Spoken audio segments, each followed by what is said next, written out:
The gratitude trick. Have you seen the rich constantly talk about gratitude on social media?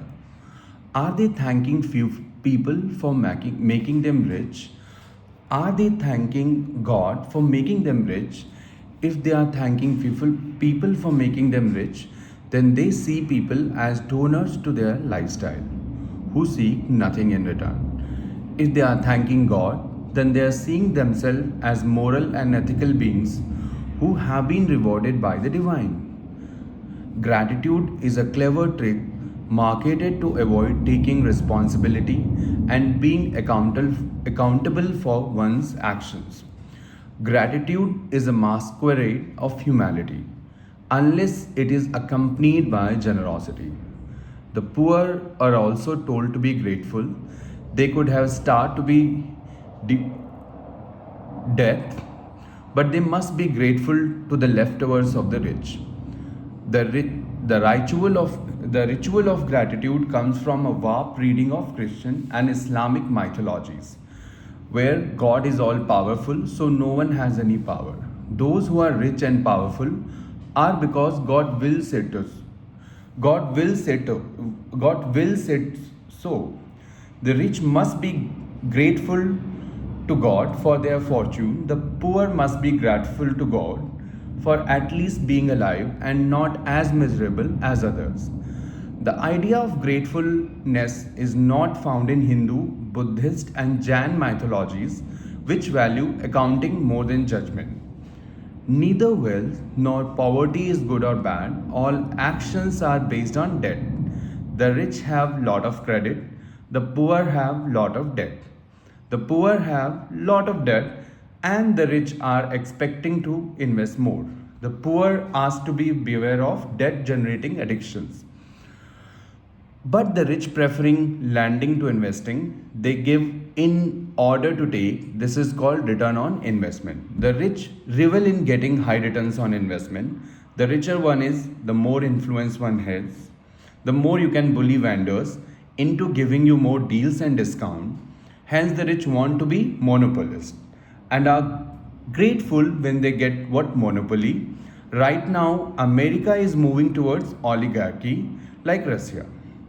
Having supported dictators around the world, Western nations are listening. The hungry Bakasur is now starting to feed on those who fed him. For when we take more and give less, we eventually describe growth as a state when we only take and do not give. The rich, therefore, seek not just wealth but also respect and glamour, and then announce gratitude when they burp in satisfaction.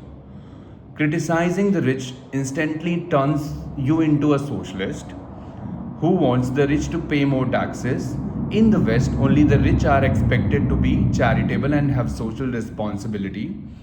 In Indian story, every human being is accountable and has to pay debt because Indian stories are well aware of humanity, debt to nature, something missing in Western discourse.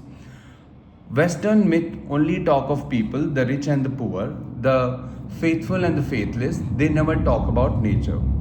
Nature is chaos, to be controlled in Greek and Norse myth. And in Bible, humans have dominion over earth to do so they please.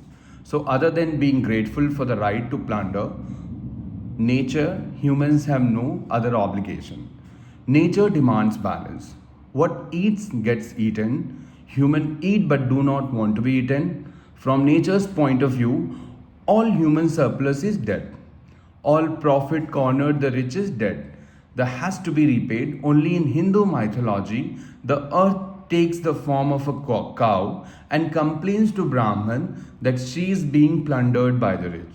So Vishnu takes the form of a Parashuram, Ram and Krishna, creates family conflict where the rich kill the rich. In Hindu stories, the word king is used because in agriculture society only the king was rich. In Buddhist stories, the word merchant is used because in markets only the merchant was rich. Buddhist stories never talk about how nature is upset by human actions, Because Buddhism, like Christianity and Islam, is about human condition. It ignores the plunder of nature.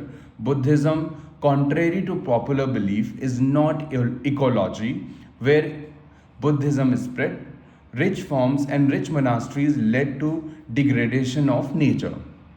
Old Hinduism shunned building permanent structure for this reason. Degeneration was a key theme in Vedic Hinduism, not immortality. The quest for immortality leads human to invent plastic. In the Mahabharata, to display gratitude, Pandava invites hundreds of people to grant feasts and make many donations. But a golden mango says this display of donation is nothing compared to the food donated by a beggar who gave a third of what he had to a stranger and a third to a rival beggar. It's not the volume but the proportion that matters, and even more than that, the intent matters. Are you showing gratitude or are you repaying the debt you owe to nature to ensure you are not cast in hell?